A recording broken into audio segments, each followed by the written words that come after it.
Welcome to Man Does Tech, where I solve the problems you didn't even know you had. In this video, I will explain how to play a Nintendo Switch game. First, let's get your console ready. Make sure your Nintendo Switch is charged or plugged in. If you have a physical game, gently slide the small game card into the slot located on the top right edge of the console until it clicks.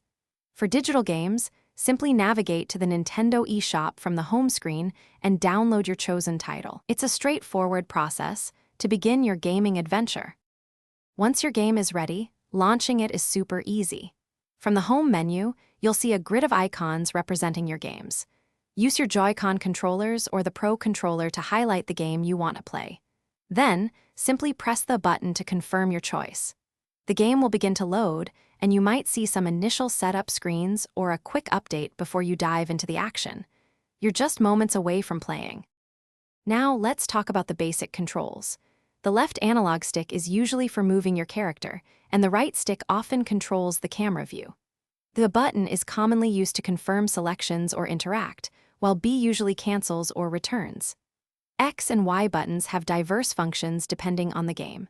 Don't forget the shoulder buttons, L and R, and the triggers, ZL and ZR, which provide even more actions. Each game will guide you through its specific control scheme.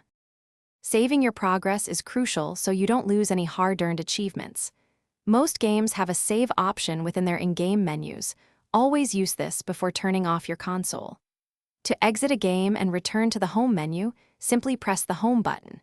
If you want to completely close the software, highlight its icon on the home menu, press the X button, and then confirm your decision. This ensures a smooth exit and prepares your console for your next gaming session. Thanks for watching.